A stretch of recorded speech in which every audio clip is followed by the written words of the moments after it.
So students, we have just now seen that the thermodynamic probability for particles which obey Fermi-Dirac statistics, the quantum particles, is given by this expression, okay, where this is the number of meaningful combinations or ways that we obtain, and we divide it out by the number of meaningless ways.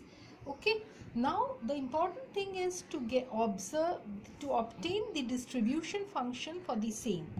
How do we obtain the distribution function? We follow the same procedure, that is the conservation of total energy of the system, which the conservation of the total number of particles of the system, n equal to sum of all the particles, which should be constant for a macro state, such that dn should be equal to 0, which actually ensures that there should not be any particle coming in or leaving the system while the calculation is going on. No change in the number. Then conservation of the total energy of the system. As I told you, if every particle has energy ui, then ni of the particles will have a total energy of ni ui, and if you just sum over I from 1 to k, that gives you the total energy, which should remain constant. That means no energy should leak out of the system, no energy should get into the system while the calculation is going on, such that du is equal to 0.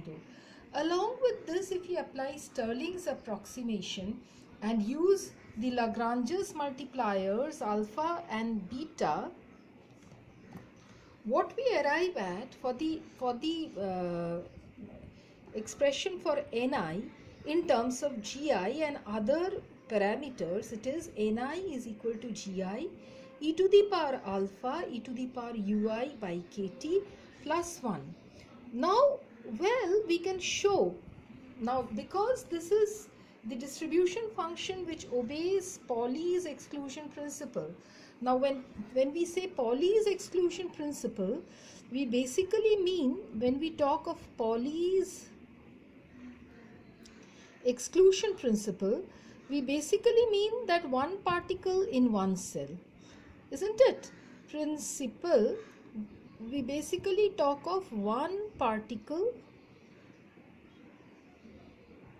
in one cell. So when we have one particle in one cell, then basically, well, the distribution function is such that we have to then keep on distributing one particle in cell until the last particle is reached in the last cell. So the last cell will have the highest energy, and that energy we call the Fermi energy UF. So it is the last filled cell. What is it that we find? Well, now the point is, if we try to find out the corresponding energy, suppose say if we try to find out the corresponding energy, say n, which if we consider the number of particles which is a function of energy, and multiply it with the energy as we have done it before, then this will obviously be equal to gu du, all right, divided by e to the power alpha e to the power u by kt plus 1. Okay, now, well, what we find from this equation, if we consider this equation, if we take into consideration, well, what we find from this equation is the following. What is it that we observe? Well, we observe that as the value of T decreases, the energy of the electron goes on becoming less and less. That means, if I rewrite the expression once more, all right, if we rewrite this expression once more, that is, for example,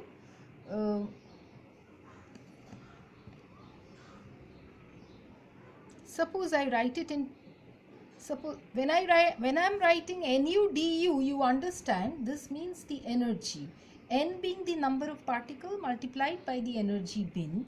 So this is then equal to gu du divided by e to the power alpha e to the power u by kt minus plus 1. So if we consider this distribution, what is it we find? That as t keeps on decreasing, if this keeps on decreasing, the energy of the electrons, this energy, the total energy, if we keep on decreasing t, the energy becomes less and less. Why? Because say t is decreasing, which means e to the power this one is increasing, which means this denominator is increasing, which means the whole thing is decreasing. So this is decreasing. The energy of the electron goes on becoming less and less, and then suppose say t reaches 0 degrees Kelvin. The energy of all the electrons then cannot be 0. Why? Why can it not be 0? Because according to Pauli's exclusion principle, you cannot have more than one electron in one cell. So even at t equal to 0 degrees Kelvin, if you call it the minimum energy state, the ground state, you will be having one electron there of minimum energy. Okay, therefore at 0 degrees, therefore there will be one electron in the ground state having 0 energy. So for t equal to 0 Kelvin, what we have is one electron. I am talking of electron because electrons, if we take some of the examples of the particles obeying Fermi-Dirac statistics, electron is one such. So let us, considering electron as a particle obeying quantum statistics, which is Fermi-Dirac statistics. So for t equal to 0 degrees Kelvin, one electron will be occupying the ground state, which is one cell.